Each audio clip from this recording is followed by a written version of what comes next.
We are midlife crisis. That's the more. Anyway, I'm just. Raman, are you able to listen to us?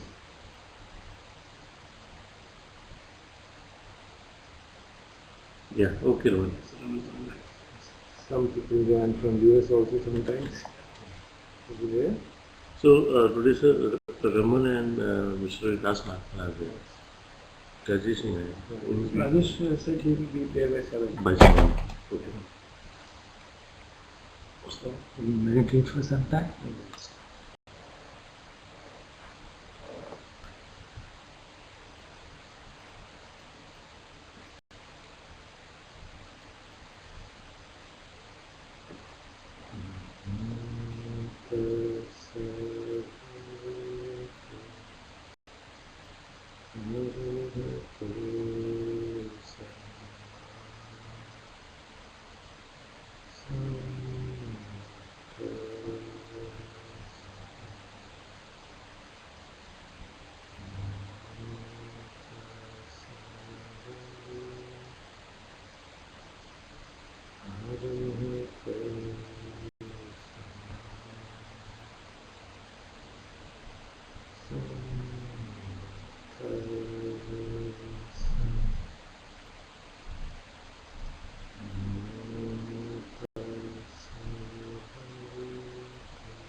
So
what we do is we first study some verses of Dhammapada and we study some sutta normally. But for last many months we are studying a book. This book. I don't know whether you've seen it. I found that this is a very powerful book from the point of view of improving our meditation. So we've been sequentially studying each chapter. Today is the last.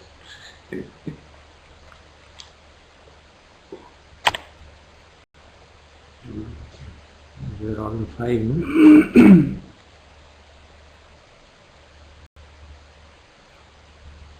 We're all related. We're all from one situation, story.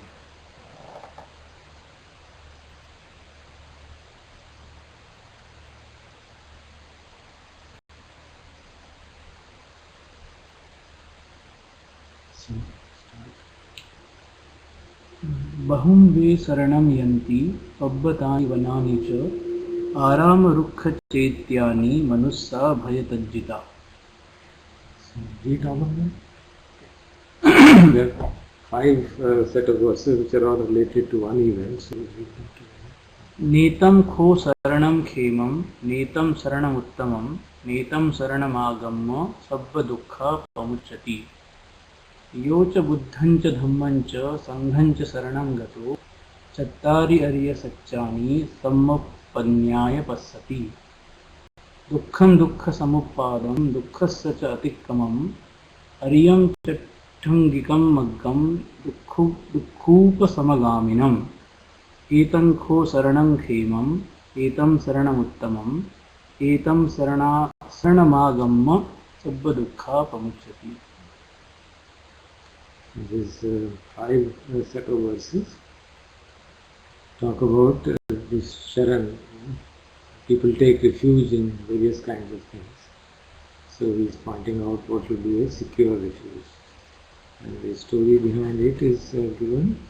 It's about a priest who was there in the reign of the father of the king Pasenadi, that is Mahakosha.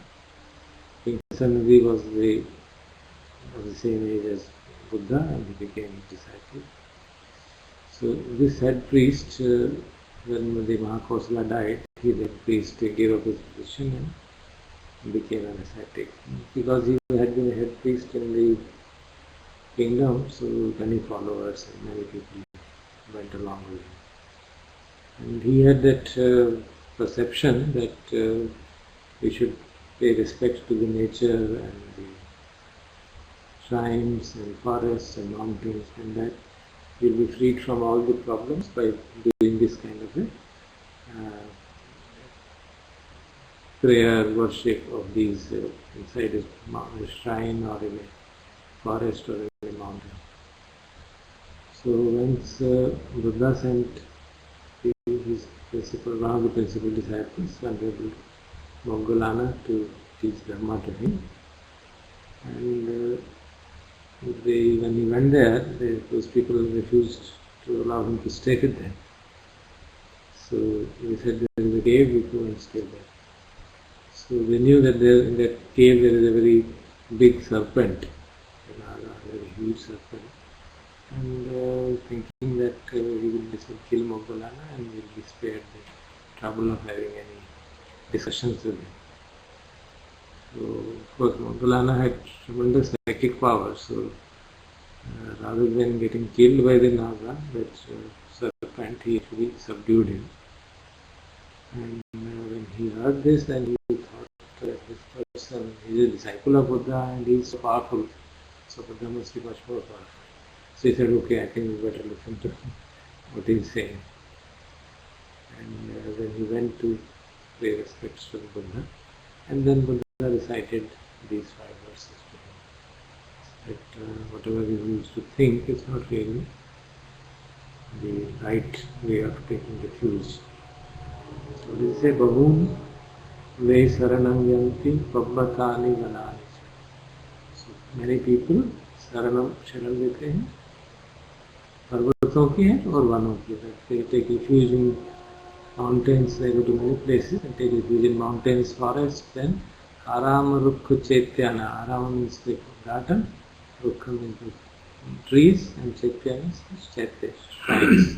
Manussa Bhaya Tajjita. So people are driven by fear actually, and because of they are driven by fear, they go and take refuge in either in a temple or in a mountain or in a forest.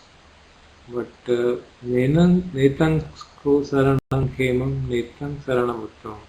But this refuge is not really giving you protection. It doesn't give you real khem or protection. And netam saranam uttama. It's not the uttam sharanam. It's not a supreme refuge really. Netam saranam agamya sabba dukkha pamuchyati. By taking refuge in this, having come to a refuge, such a refuge, na sabba dukkha pamuchyati. This does not give freedom from all the sufferings.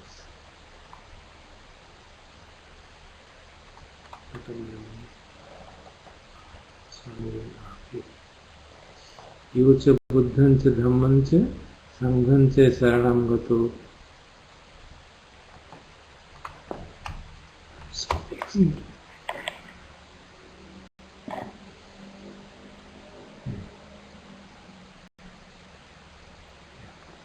यो च बुद्धं च धम्मं च शरणं संघं च शरणं गतो. Chattari Arya Satchani Sammapanyaya Pasati. So one who has gone to refuge in Buddha, Dhamma and Sangha, then Chattari Arya Satchani, those 4 noble truths, Sammapanyaya Pasati, sees them with the true wisdom. So a person who has taken refuge in these things and sees with a correct perspective these 4 noble truths. What are those? Dukkhang dukkha samutpadam dukkhasya atikkamam. Understanding suffering, understanding the origin of suffering, dukkha samutpada, dukkhasya cha atikkamam, and overcoming the suffering. Ariya cha thang through the 8-fold noble path. Dukkha upasamaginam, dukkha upasamaginam. Upasama means the shant karna. So that is the path which leads to quietening of the suffering or appeasement of the suffering. And this refuge is the rest. That's what it is. Etam kho saranam khemam, etam saranam uttamam, etam saranam agamma sabba dukkha pamuchyati. This is the supreme refuge. This is where one can be safe. And having come to such a refuge, having taken such a refuge, sabba dukkha pamuchyati. All the suffering will be, one will be freed from all the suffering. So these are these 5 verses. I think we have first time had one story for 5 verses. That is only chapter 14. Buddha Bhagavad, verses 10 to 15.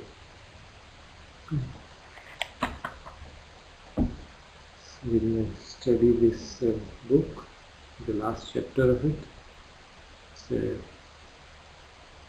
quite a powerful book, at least we felt. Gone through it slowly one by one. So the last chapter is titled Mature Awakening. Sounds again, after the book points out so many paradoxes, and I think the title of this chapter itself is a big paradox. So you say, what do you mean by mature awakening? Because then you contrast it with something called immature awakening. So he's pointing out what does he mean. Of course, this is since we have been studying it all along, so we can see what he's pointing out.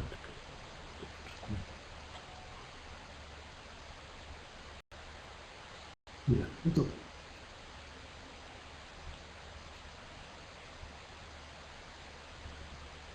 All the books, as you have not been present in it, the whole emphasis of this book has been that unless we understand this illusion of self, all practices will keep you within the trap, will remain within the trap of dukkha and samsara. You can't get out of it.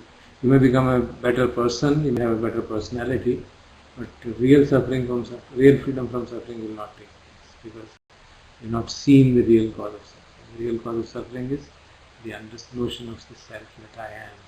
So that's why the title of the book is Stepping Out of Self-Deception. That's the very strong illusion with which we are all tenaciously gripped. So he has been in these 14 past chapters in various ways he tried to explain that basic thing. Isn't it? Is that okay? I think the rest of the things are all various ways of explaining it. So what does it say? The concept of horizontal and vertical universe was something good to understand. Yeah. And it's again related with this concept of self, that many times we keep trying to improve ourselves, do better meditation, and that all comes in horizontal universe. Yeah, I think one more good analogy he has given. It's quite powerful from understanding, because we have all analytical minds, so we can understand it. So he points out that all these activities which we do, they belong to one domain, the domain of the sense world, which he calls the horizontal universe.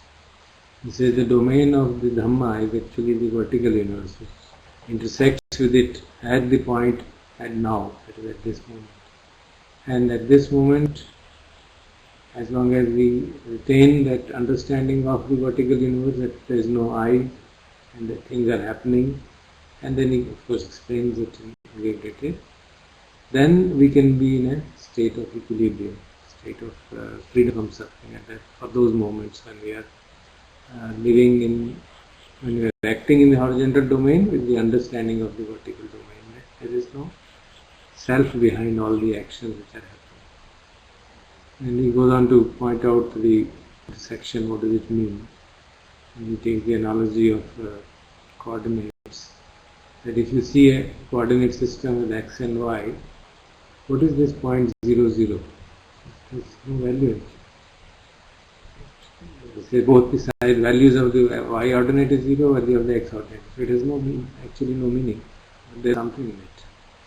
In short, when we say that there is no self, it means from this perspective of the egotistic nature of self. It does not mean that there is annihilation. So there is the understanding is that things are happening by themselves because of certain conditions. So when we talk about dependent origination and conditioned arising of phenomena, we don't take it to the hilt. We stop it at a certain level, which is convenient to us. If we take it to the hilt, we'll find that the whole even process of our birth was because of certain conditions. And if you see the whole future, visualize that, it will also happen because of certain conditions. And whether we understand them properly, then we come out of the illusion, and we can move towards awakening. Otherwise, we will remain within this whole domain of sense world. So what does he say? He points out that awakening begins the process of growing into our unique and distinctive life experience, life expression, by meeting this old conditioning as it arises. So he's pointing out the intermediate stage when a person is understood, to at least intellectually thoroughly understood, and has an experience that yes, this makes sense. Now he is trying to assimilate into his day-to-day life, and there these issues arise. That's what he means by mature awakening, that he is trying to come to terms with that understanding and come to terms with that realization. Not just intellectual understanding, but come to terms with the realization. So there are various kind of paradoxes which happen, which one has to really resolve. What is the one? What he says that still the old conditioning people have. And everybody and anybody, including the Buddha, had his own conditioning even after enlightenment, and therefore according to that conditioning he worked. And if you study the lives of other principal disciples of the Buddha, as we have been mentioning, all of them were arhants. If you take those only, there are not identical templates of each other. It is not that there's like machine-made people who products who look exactly the same. There are different proclivities, different tendencies, different expressions of their past sankharas which continue, and therefore you have quite substantive difference between them. Even the two principal chief disciples, Sariputta and Moggallana, had different personalities still. One had tremendous psychic power, the other had tremendous wisdom. So they didn't become identical to what Buddha was. So he's pointing out that there is a unique and distinctive life expression of each one of us, and that has to be assimilated into the awakening process.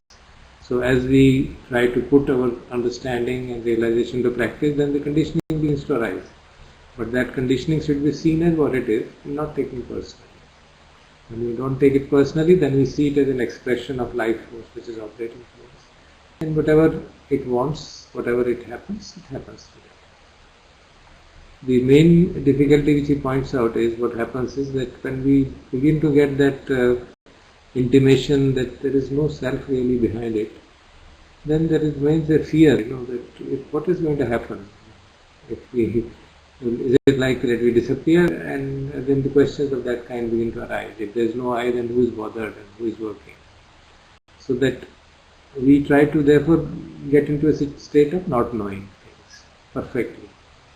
Even though there is an awakening to the extent that you have become clear that there is no self, but that, what is it really going on here, that does not get assimilated.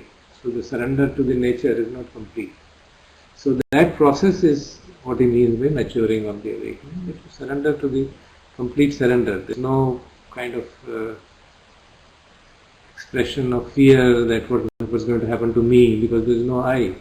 So that issue is pointing out that is the real meaning of taking the refuge in Buddha, Dhamma and Sangha. Because when you say I take refuge in Buddha, Buddha means awakening. And it says when I take refuge in Dhamma, it means Dhamma means the reality as it is. So I live in harmony with the reality as it is. And Sangha means the friends who form a circle of similar thinkers. So in the process of awakening, they help me because they are all following the same path, and they help me in getting established in Dhamma. So if you see that taking refuge, and incidentally we studied the same thing in the verses today, taking refuge in Buddha, Dhamma and Sangha. So the whole idea is that we don't take the things in a personal manner, and we let the things happen. As I think these friends will recall, we have discussed that in the Thai tradition, they say that when you are meditating, it is the Buddha which is observing the Dhamma. That's what is going on. Don't see that you are doing it. What does it mean? Buddha is the awakening. So when you are observing anything, whether the state of the mind or the body or the breath or anything, it's not you who are observing. We tend to feel that I am doing it. It's actually the mindfulness which is operating. And that mindfulness is not your personal property. It is created by conditioning, by certain experience, by certain practice. And that should be viewed as Buddha. And what is he observing? Whatever is there, the reality at the moment. The reality being the body sensations or the breath or the thought processes or the emotions which are arising. So if you work in that manner, then the notion of I gets slowly and slowly diluted. So that is the just kind of a Kushala Upaya this Thai tradition employs. We can reflect. Mindfulness is there. You call it मैं observe कर रहा हूँ. You call it that. Point is that mindfulness is there. That is why हम mindfulness is not my personal property. That is the point. You are mindful. That is why only then you can observe that sensation and you can develop this anicca bhava. Yeah, but who is doing it? Who is observing it? We call it I am doing just for. That is for the conventional level, ना? But reality में ये नहीं हो रहा है. Actually reality में हम कहते ही सिर्फ नहीं है, हम sincerely believe करते हैं मैं ही तो कर रहा हूँ. हमको sincerely ये believe करते हैं मैं ही तो कर रहा हूँ, मैं अच्छा कर रहा हूँ तो बुरा कर रहा हूँ. तो वो जो conventional language है उसको हम absolutely truth मानते हैं. That is the difference. तो वो फिर उसने मैंने उस माइंडफुलनेस को पर्सनली ले लिया ना, मैं माइंडफुल हूँ ये तो है ही नहीं, बिल्कुल किसी काम का नहीं है, ऐसा हो जाता. So we take it personally. That is the main point which he has been labouring again and again. शुरू की बात नहीं है ना. This not meant for this whole book is not meant for beginners. वो तो they will get totally bounced off if they study. It's not meant. It is meant for people who have understood the mind at some depth and then they want to move further.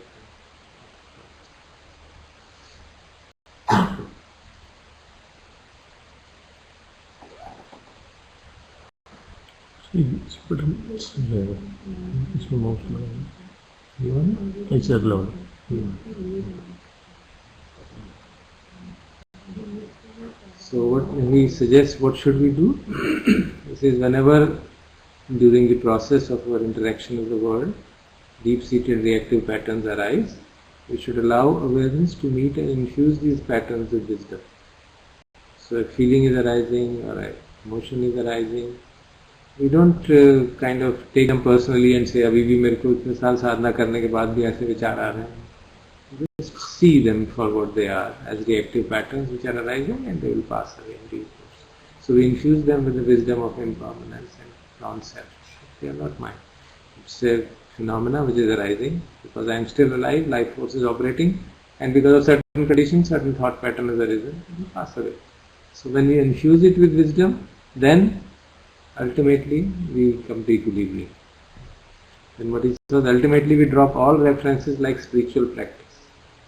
In the marketplace and amid the activity, we meet the moment without looking from a biased spiritual perspective. I mean, making such a powerful statement that even spiritual perspective is actually biased way of looking at it. Things are happening and there is an observation of the thing happening. There is a response to the thing happening. It's naturally happening.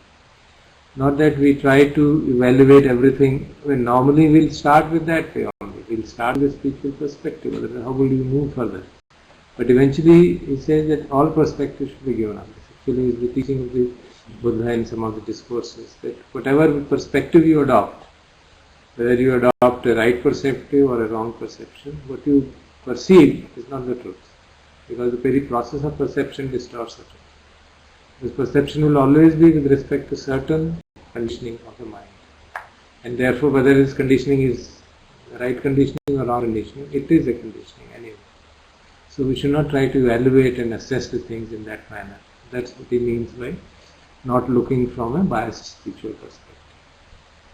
So that's what he defines as maturity. So he says maturity is readiness to face what arises without justification or excuses and surrender to know. So that is his understanding of maturity of the awakening. That whatever arises, we don't justify कि हाँ ऐसा तो इस तरह का विचार तो अच्छा ही होता है या इस तरह का विचार बहुत बुरा होता है, ऐसा तो नहीं आना चाहिए. We understand this is what is happening at the moment. But then he again points out, don't make an issue of maturity itself.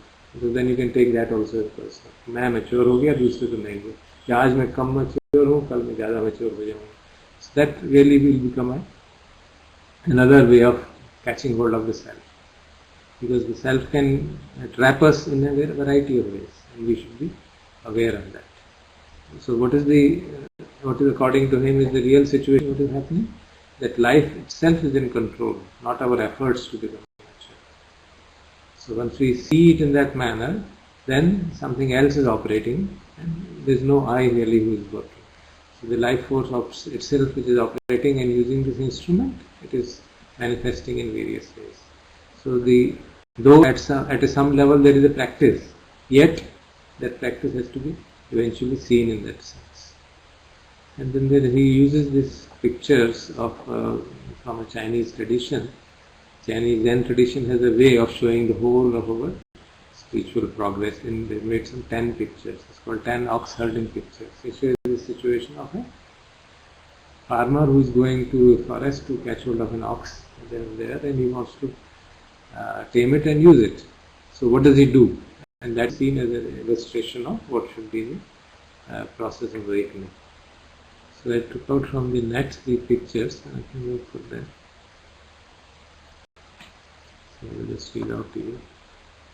What is this? This is the background is that it relates back to the Zen master of China, 12th century AD. And then somebody made pictures of that experience. So it symbolizes the whole process of spiritual efforts which we do. So what is the first thing which that herder will want? He goes on to find where is the ox. He doesn't know. So he's going to the forest or to pastures to look for the ox. So he says that is the first, like a person embarking on a spiritual journey. He doesn't know what he's wanting, but he's trying to find out kya hai. He doesn't know the true nature of this.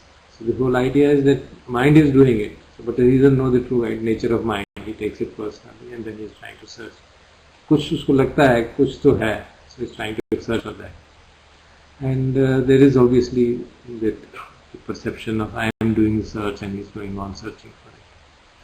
So what happens then? As he moves further, he sometimes sees the footprints of the ox. This is that just as a ox herder will see the footprints and then he feels that यहाँ पे मिलने की संभावना है. In a similar manner, the presence of the confidence becomes, as the person is trying to search, the experiences which a person has. Just as the person, this ox herder is seeing the footprints, similarly a person has certain experiences during the search, and he gets to feel that the mind is somewhat erratic and it's not working properly. So probably some feeling of mind being different from me begins to happen. That I should really, the confidence has increased and he feels that probably something can be done about the mind. So whatever suffering I am experiencing, that probably can be handled.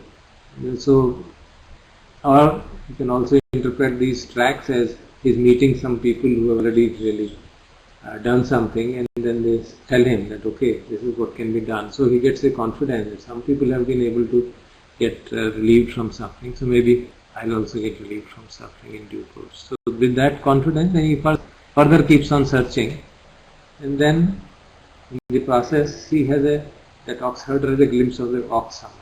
He sees that running and he sees the tail of it or the foot of it, and he says, oh, there is the ox, I must go and run and chase it.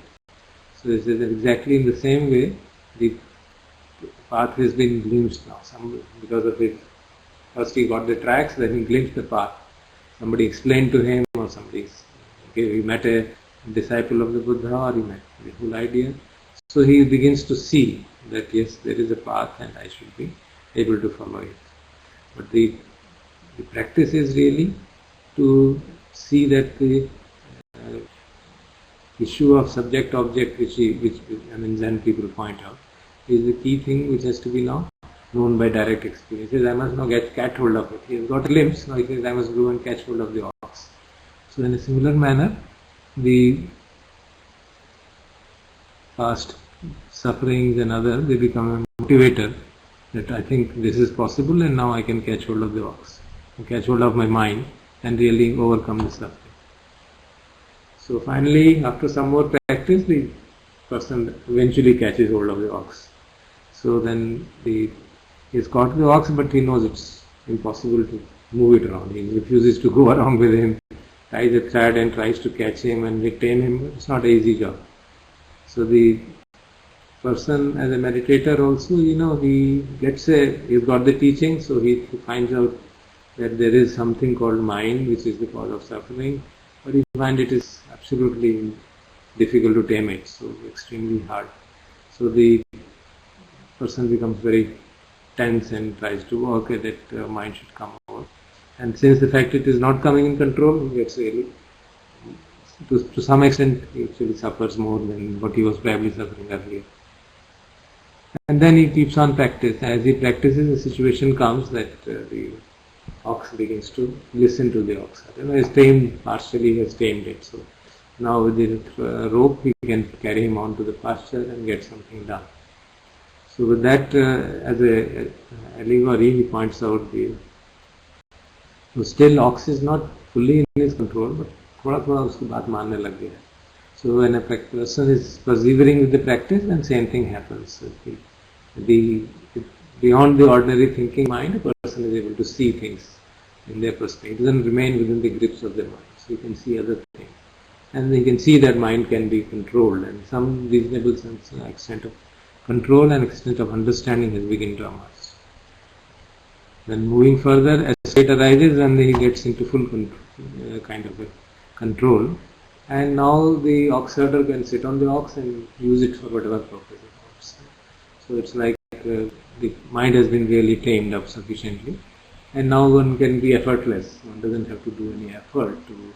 Just as that ox herder doesn't have to do many more effort. The ox has become completely subservient to him. So then, when whichever direction it wants, it can go. So exactly the same way, as the meditator moves further and he sees the mind different from himself. So that illusion of mind being me and my thoughts being me and I being totally overwhelmed by my thinking process all the time, that illusion has really subsided. Now he can see through that illusion much very perspicuously. That will be the seventh, I think. This is sixth. No? So at this moment he still sees the ox and himself separately, obviously. So this is the sixth one, and the next stage is that where the illusion subsides.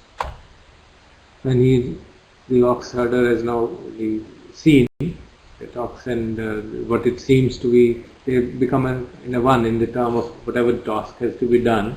The ox herder and the ox become one and engaged in the task. So in exactly same way, the duality is now finished in the person, in a meditator, and but still, only glimpses of duality finishing. It's not really established fully. So the practice continues, and what is the whole idea of it? That the mind is seen as a natural process, phenomena, not as my mind. So whatever happens, he observes it, he responds to the situation with wisdom, but it's no longer worldly attachments which are determining his response to the world. There's the awakening, the awakened situation, and the wisdom. The wisdom, what is the wisdom according to this? Of course, in the Chinese tradition, wisdom is a non-duality. There is no I here, and therefore it is more like Advaita past. So when the illusion of separation of the mind is completely there, so then one has an experience of the unconditioned state. So what you call as the Nibbana experience or whatever. So then one has the mind is completely escaped from this opinionation and traps of opinion. And this is the eighth, I think, drawing. Yeah, this is the eighth drawing. Then when this has completed, then the awakening is mature, so enlightenment has come to the full circle. Then you can see that the nature is perfect. There is nothing to be things are happening by their own, and I had been taking that I was the doer or I was the sufferer, and as long as I am the doer, then I am the sufferer. So nature, he sees the nature in a totally different way. What is the different way? That the world is going on regardless of what I do. It does not mean that I don't do anything, but he understands that the world is going on regardless of what I do. And then what should he do? And this is a very beautiful picture. This is actually what he had seen mentioned in the book, this 10th picture. Said that he then takes the person, he then goes back to the world. And now with this awakening, he can interact with the world freely. That he is no longer going to suffer by interaction with the world because he has understood the nature of reality.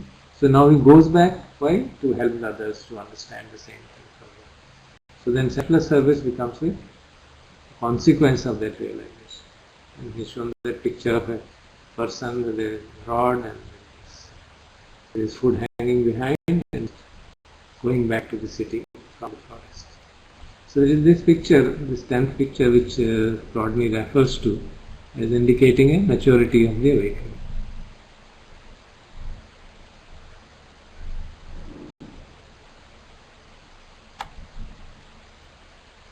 Then he points out that that as in the teachings of the Buddha, in various chapters, he pointed out how there are various paradoxes which we are not able to see, and then we make positions about them. He says even this issue of maturity has a paradox here.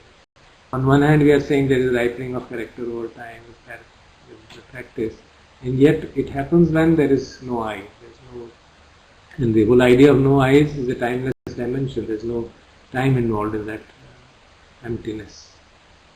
So the problem, how does it come really? It is through learning through various circumstances. Whatever circumstance we face in life, and most of us face unpleasant circumstances more than the pleasant ones. So we expose our heart to the problems which are created because of lack of attention. Because the primary cause of problems is lack of attention. We are not seeing them for what they are. We take them personally and then interpret them according to our perceptions and conditioning, and therefore we are not able to get out of them. So what does it demand? It demands an understanding of our responsibility as a human being. Then of course he moves on further, because once you begin to see through that, then the issue of first issue which arises is that at least we should not harm others is the advice. And he points out that this is what the advice Buddha had given to his son when he was just 7-year-old. You remember we studied that Ambalatika Rahula. What was his advice there? It was primarily starting from that one should not, that what are the harmful effects of telling untruth. That was the first part of that discourse. And the second was the need for reflection. He uses that analogy, you remember, of a mirror. Yeah, he uses the analogy of a mirror and points out what is mirror for. He says mirror is for reflection, and he says similarly you should reflect. Before doing an action, while doing an action, and after doing an action, you should reflect on the action. So what Rodney is pointing out, that reflecting on intentions is of course better than recklessness, but it is not sense of maturity. It is only a partially mature response. Since the process of reflection also, there is a self which gains control. I am reflecting in according to my thinking, because thinking will operate. Our intellect will operate, our sangha will operate, and according to that we will evaluate the reflection, whether I am doing correct or whether I am doing wrong. I'm sure that obviously is better than recklessness, but it is still not complete maturity. The complete maturity will be seeing the limitations of our personal perspective. That whatever my perspective is there, it can never be complete. And therefore, handing over control to the infinite, to the nature operating through it, which of course will happen only we have had the preliminary practices of that to that extent. And then he points out another discourse, another of the Buddha, Abhay Rajkumar Sutta. You remember? This we didn't study. This is the sutta about a prince sent to Buddha by the Niganthas to question him. And in that process of questioning, this issue arises of do you always speak the truth? So he says yes or no. He doesn't answer him yes or no. He says he can't answer him yes or no, and then gives him all the permutations, combinations which are possible. So what the Buddha points out there is that of course, to condense it, under no circumstance untruth is, I speak untruth, there is no question. But when it is truth, and if the truth is not beneficial, I don't speak it. If the truth is beneficial, then I speak it, irrespective of whether it is pleasant to hear or unpleasant to hear. But then I know what is the right time. So I choose the time properly and then speak the truth which is pleasant, or speak the truth which is unpleasant. So what he is pointing out, Rodney here in this writer is pointing out, that there is obviously a paradox in one discourse and the other discourse. In that discourse, he tells him always speak the truth. But he doesn't tell him when to keep quiet. Now he is pointing out that you are not having a simple statement of morality, that do this, always do this, or always don't do this, but there is intuition, there is a comprehensive understanding of the situation. Because only on the comprehensive understanding of the situation you can see whether speaking the truth will be beneficial or not. So he points out that even you can see that paradox. On one hand you start. So at the age of 7 when Rahula was there, he was given this advice. Speak the truth always. And as you mature, of course this is not given to Rahula, it is given to a prince. So then you realize whether speaking the truth is going to be beneficial to the situation, to the people. Then it doesn't mean that you speak untruth. That is of course ruled out. But whether this truth should be spoken or not, and when it should be spoken, should also be, how it will come? It will come through our understanding of wisdom. So that issue of flexibility is what he is trying to point out. So what we are doing is that we have to understand a very I think interesting and important thing is pointing out, that we meet each moment with our limited capabilities. That's a fact which we have to recognize. So we have limitations, our skills are finite, and once we accept them, then they don't become a constraint. Because if something goes wrong, we say, yeah, मेरे को इतना ही समझ में आता है. That's what happens. Then we remain free within the constraint.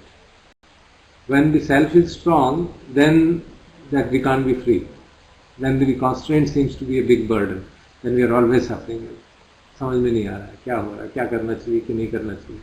Or we always kind of do things and then justify and try to get into defensive. कि मुझे तो I didn't mean this, I meant that. Though I know that what I did was not probably appropriate at that time, and I'll try to justify this way or that. If the self issue is not there, then we understand, fine. I knew only this much, or itni mere samajh mein aaya tha, and I did it.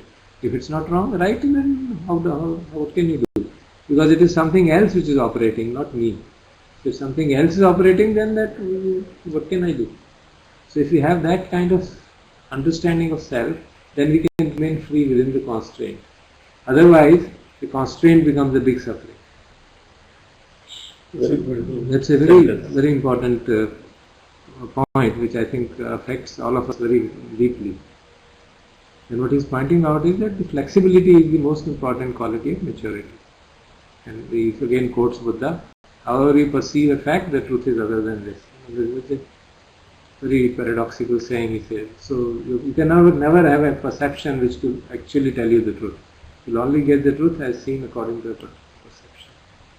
So though we say, for the sake of understanding, that we observe the things as they are, that can be done, strictly speaking, only at the stage of Nibbana, not otherwise. Otherwise we will always observe the things conditioned by our condition. And we should humbly accept it that this is the truth. It's like saying the model of the reality can never be as good as reality. And so you'll always meet with an inadequate model. And not only that, with our 5 khandas, you can never comprehend reality. It's possible, one model. So this is what we really have to accept and come to terms with it, because it seems very humbling and it seems it brings down our ego that इतने intellectual हो गए, इतने सब करने के बाद में समझ में नहीं आएगा. What do you mean समझ में नहीं आएगा? Clear है ना, ऐसा ही है. So then we keep on kind of getting into arguments and difficulties of that kind. So he uses these 2 quotations. Second, also non-identification with anything has been declared by the Blessed One. So there is that famous saying, once the Deva king goes to Buddha and he asks him that I am a very busy person, so please tell me in brief, how do we overcome this? Because he has been his old student, so he goes, I understand that Krishna should be given up. No, I don't have that big discourses. Tell me in brief, what should I do? So he gives me one sentence. Sarve dhamma nanam abhiniveshyate. Whatsoever is happening, don't attach to it, take it personally. Don't adhere to anything whatsoever in this world. If you see this and understand it thoroughly, everything will follow. Then he goes on to explain. If you don't adhere to anything, whatever feelings arise, you will not take them personally. Then if you don't take them personally, then you will not suffer. Then your perceptions will transform, and slowly takes on traces the whole channel and points out that just one this teaching is sufficient for you. And if you follow that thoroughly, then you will be free from all cravings. That's what he is trying to quote here. Non-identification with anything has been declared by the Blessed One. So he says that is the real essence of maturity. So on one hand, when we are living in that, what we mentioned in the sensory domain, in the conventional domain, we have to live with a personality. There is a personality. There is a certain attribute, certain skills, absence of certain other skills. That is a fact. So we have to live with it, but yet we live without limitation. Why? Because we accept them for what they are. We don't make a big issue out of it. And that, he says, is the final chapter. So you no longer look for perfection and try to think that I should become perfect within this sensory domain. But moment to moment, whatever is in my nature, whatever are my sankharas, they express themselves and they are perfect in that same moment. At that particular moment when they happen, they are perfect. So if you see the teachings of the Buddha and read his whole life, then you can see many of the actions, the speech, talks which he gives, many of the statements and decisions which he takes, if we evaluate it from impersonal and in the domain of horizontal world or in our own limited understanding, we will see he did very wrong things, many wrong things which are wrong. For example, you remember the discourse of Sati's case, Tanha's case. This discourse we read last week at IIT. Exactly same response. You could not see harsh discussion when Buddha is giving a very rebuking this person. So there is a discourse in which the Buddha, a monk, has got a very wrong understanding of Buddha's teachings. He says that there is a self which goes from one life to another life. So the monks go and try to dissuade him, then he says no, it's wrong. And he comes to Buddha and he tells the same thing to him. No, this is what he taught. The foolish man, this is not what I taught. So he tells him that you are incorrigible. So then if you read it the way he words, it seems extremely harsh statement from an enlightened being.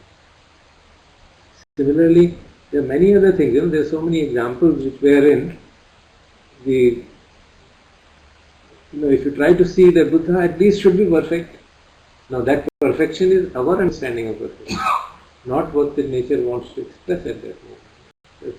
So many other things. For example, the quarrel with Devadatta. If you read how he cleverly planned. Of course, he tried to kill him and didn't succeed. Then he planned a schism in the Sangha. He broke it down.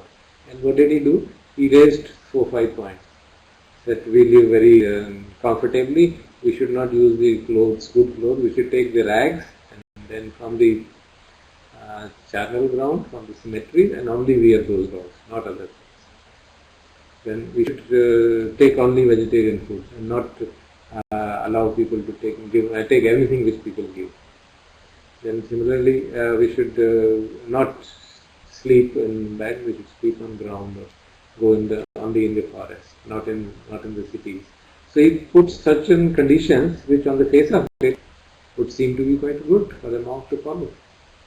Buddha rejects all of that. There's food. It's whatever food people give us, you have to take. You cannot pick and choose.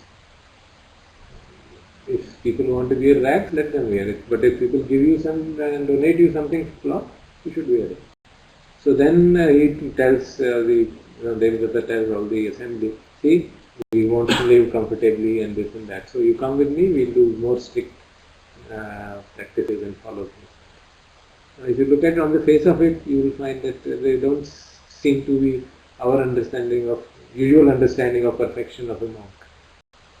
So this is what he is trying to point out, that we are living without the perfect person. His behavior is not according to certain set rules. You cannot say that these are the exact rules and according to that the perfect person will behave. He will behave according to what is the right thing at that moment and as expressed through his personality. There is another statement, in one of the discourses, one of the discussions with a person who tries to challenge and question him. Why don't you do this or do this? He says, I am not anybody's servant. These are the words which he uses. I am not anybody's servant. Whatever I feel like I do. And then Rodney mentions that he says this statement, but for 45 years after his enlightenment, he was just serving people.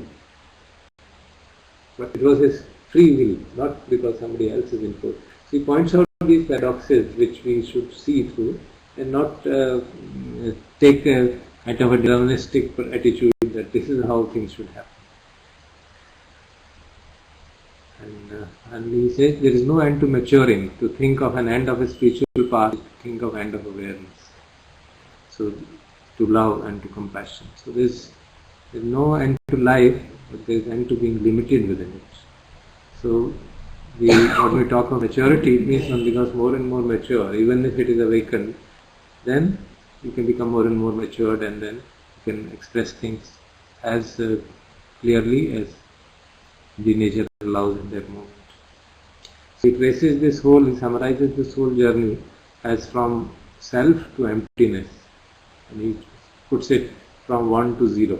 Self means there is something, emptiness means there is nothing, there is no I. So he puts it in that manner, that when a person becomes mature, we lose the desire to stoke the fire of our life for more intensity and drama. So he gives the metaphor of a bonfire. So people are sitting around a bonfire and they are enjoying the nature and the beauty and the thing. Then they don't stoke that again and again and keep on putting more fuel into it so that it should keep on burning. Let it quieten down and come to terms, come to equilibrium and sort of stability in the environment. So it's the same way. A person, as he becomes more and more mature, he loses that inner drive to stoke the fires of sensory pleasures and try to get more drama and more excitement and more pleasure out of it. We lose that motivation to do so. That is, according to him, the implication of maturity.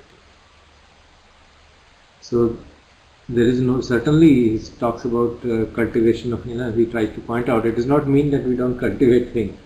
In the initial parts we always do cultivation of skillful states and breaking practices, trying to make mind in good shape, but they are only the means. They are not an end in themselves. Quite often we take these as end in themselves, that my mind becomes within my control, mind becomes peaceful. That is not an end in itself. The end is to transcend that whole thing. And what he points out in his own way is that when we talk of now, it is actually 3 dimensions in space. And when we talk of self, there is a dimension of time which also comes in. Because self is there and I am progressing or I am not progressing. And he points out that it is impossible for a 4-dimensional entity to enter in equilibrium with a 3-dimensional world. It's not possible. So therefore there will always be tension, there will always be misadjustment, misalignment as long as self remains. If that self goes out, time dimension goes out, then you are in equilibrium, you are always in the now. Because every time, whatever time it is the now time. So you are always in the now, and for that to happen, I has to step out of time. So it means that we allow itself to be altered by journey as we move in that sense. We don't really make pre-planning of what should be happening and what should not be happening. Whatever nature brings in store for us, it naturally will happen. And at the dead center, what he calls that point 0, 0 is the unconditioned, the unborn, which actually is the responsible for all that is happening. So if we are centered in that unconditioned day-to-day life, then there is complete harmony, complete equilibrium, complete peace. As we move away from it, we get into further and further away from it. And he points out how, in what way we can move away from it. The first stage in moving away is we have a knowledge. There is a perception, oh, I know. Then we move further, there is a perception of senses, so this world around me. Then you further move, oh, then I am there. I am there and interacting with the world around me, and And then next stage will be the thoughts become powerful and they start overwhelming us. We lost the understanding of I am not the thoughts, I am not the mind. Then I get overwhelmed with the thoughts, and then the whole world becomes real, and it becomes sense of I becomes real, and then I enter into a conflict with the world around me. That's all. This is happening because we are moving away from zero, the sense of emptiness, the sense of knowing within the awareness. So each incremental step as we move, it increases our separation, and therefore, and become more and more sure. Yeah, of course, I am separate from the world, and that way, the suffering peaks on increasing. And it is the movement is in the spiritual direction. Movement is in the opposite direction. And if you see it in that sense, we have to, and we are not lost in now. What does it mean? It means we should be established in the timeless dimension of now at this moment. And does it really need any effort to be in the now? When we are really lost in the time, lost in thoughts, to come back to the now, it does not need, because now is always all the time aware. So it doesn't really need any effort. But that distance cannot be travelled by I. If that I is maintained, that zero distance cannot be travelled by I.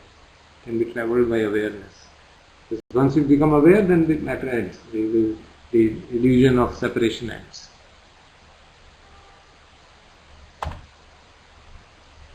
And so this is his final comment. To lose ourselves is the end of suffering. You recall last when we met, we had read that poem of Kabir, exactly the same word. He had said, Jeete ji mari hai, bahuri na marana. So if you die in the present, while you are alive, then there is no more death. Kabir's poem we had read in the last interaction. So this is what he uses it in these words. To lose ourselves is the end of suffering. So what he is pointing out is that therefore, coming back to the horizontal, it is advisable to align our practice from the beginning with this truth.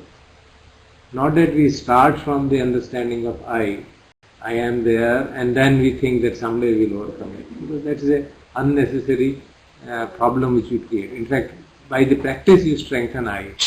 And if you strengthen I, then you will say, oh no, I should get out of I. So a considerable portion of our time goes in strengthening that I. And therefore, we really get into difficulties. He's pointing out that if you start from this position, it frees us from the oversimplification of arriving at this zero condition of emptiness by special techniques and methods. It takes into our practice into daily life. It does not mean, and then he points out another important thing, which of course is quite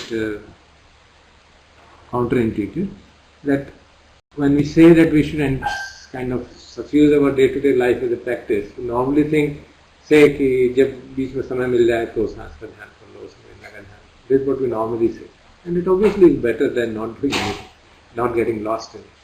So what he's pointing out is that is not really the taking the Dhamma into the practice. We should actually transform our intention. It is the intention which is the key thing. We should transform our intention for freedom. We should have that such a strong intention for freedom that once we understand there is no I, that understanding should be the driving force automatically of being aware all the time, rather than our getting separated out. So what he uses the words is that it does not mean creating space around our interactions in daily life for solitude and relaxation, but to move our intention for freedom into each activity. So whatever activity we do, we suffuse with that understanding. There is no I who is doing. Life force is operating through this instrument and getting things done. So if we operate in that manner, then the activity and awareness, they don't remain separate. They get infused in one. There is no separation. Otherwise, there will remain the separation. I am doing active and I am mindful. There will remain the separation between them. So that whole process itself, in a very subtle way, keeps on creating the I. So to abide in now is to live acknowledging the complete and miraculous mystery surrounding continuously, which is unfolding before our eyes. Then we don't have any preconceived notion of what is going to happen and what should happen. That should point vanishes. Whatever is happening, we accept it for what it is. And the final sentence which he points out, there is no I who will get enlightened. This task, the real task is to step out of this self-deception. So that is the title of his book also. So we complete the study of this book today. How many months it has taken us? Many months, isn't it? Good. So is there any question? I don't know if somebody's written something. Yes, Let's see. So Raman is saying, this is great, shows that there is a path and the step in that path. But when one reads the experience of people or even read the stories, most people seem to reach somewhere at a particular moment after listening to an enlightened one. The step-by-step, however hard, at least sounds more reassuring. Yeah, that is true. You see, And Raman saying that my comments are with respect to the that ox herd drawing story. that is true. You see, what is interesting is that comment has come from Zen people who don't believe in practice actually. So those who say that enlightenment is sudden phenomena, what are we going to practice? On one hand is that, on the other hand is their intensive practice. So the practice is seen as a manifestation of enlightenment rather than practice leading to enlightenment. So they turn it all opposite-way. So it's not that they don't practice. Then people practice enormously, weeks and months and formal practice also, sitting, doing, eating, everything. But they see it as a manifestation of awakening, as a manifestation of understanding. That this is what I should be doing. I should be mindful all the time. So this is what I do. And as a monk, I have to be mindful of this. If I am not a monk, then I am mindful in my day-to-day activity. That's my point. It's like you see your whole life Yeah. in that perspective. No, that intention. You remember we had read earlier also in this very presentation. It is why is it that we feel that our practice is not going anywhere and we are just drifting, and in spite of years of practice, all that is happening is that we get sometimes we get to a state of equilibrium, and then next moment something happens and all equilibrium is lost. So why is it happening? If you remember, he points out basically that we are not interested strictly in that. And it sounds very tough to say that. We are interested in the world actually. We are not sincerely, that's why he points out, for concentration and meditation, it is actually interest in that which is important. At the moment, we are doing it as a palliative. संसार में कष्ट हो रहा है तो इसको हमको मतलब we don't want to take antidepressant, so we sit and meditate. We are not deeply interested in freedom. The moment you are deeply interested, then automatically things will happen. Then you don't have to put an effort to concentrate and all that. Then it becomes obvious, and there is nothing to be done in that sense of the term. If you practice to be aware, you don't need to practice anything. You can be aware. But we make it into a special technique, special method, special thing, then we get into trouble. But that also is necessary. At a stage in the beginning of the process, that is necessary. But somewhere that raft has to be left aside. Otherwise you carry the raft, you carry the raft along on your shoulders all the time. So that's again another paradox in the whole teaching. The whole teaching is, what we I think learned from there is umpteen the paradoxes in the whole of the teaching of the Buddha, which normally are not pointed out. We normally think that Buddha laid down a procedure and do this, so it will become enlightened. It's not like that. There are so many dimensions which are counterintuitive, and we need to come to terms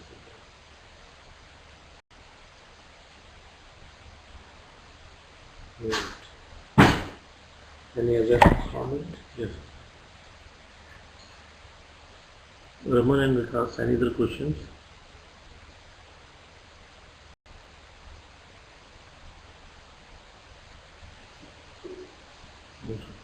Okay, thank you.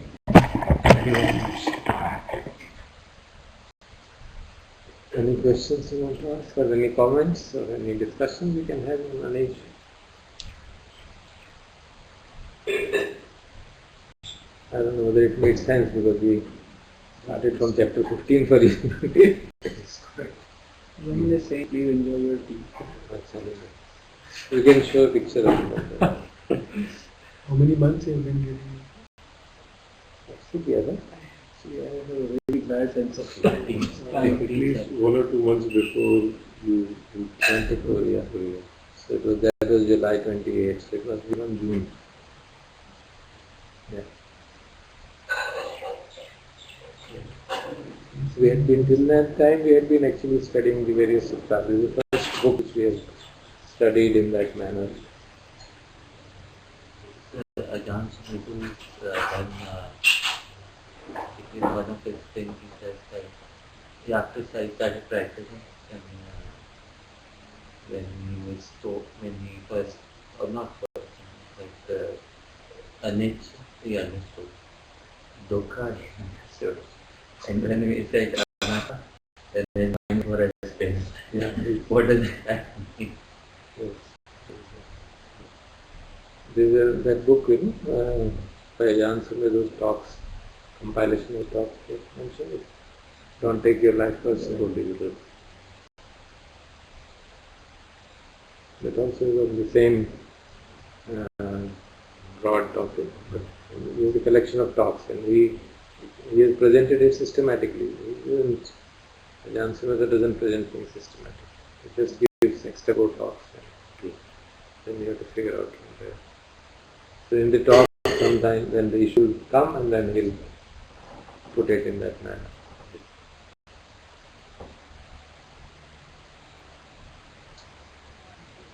So next week, what do we do? Study suttas again? Deepak is the one who gives. दीपक कहने से पड़ी राजेश आपने ऐसा कोई article forward किया? मैंने एक article इनका लिखा हुआ आया था अनडिवाइडेड माइंड का एक आर्टिकल आया था उसमें undivided mind I forwarded it to the group. When they studied and then reference to this book was there, then Rajesh procured it from, he went to USA and I think in government. I think And I also got a book. He studied that. Actually, originally, Rajesh was doing the presentation. First, I think first 10 chapters or 12 chapters, 10 chapters, I think he made the presentation. beyond that he got bored. And once what happened, I think he didn't come. Or he was, I think if you then Oxford भी जहाँ तक वो था वहाँ तक ले गया.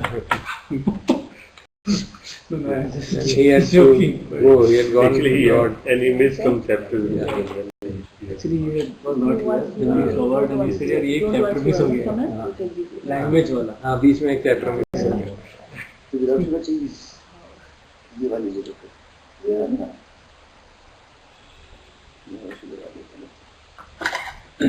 तो सम्राट नहीं थे. You don't take sugar. नहीं अरे क्या हुआ भाई?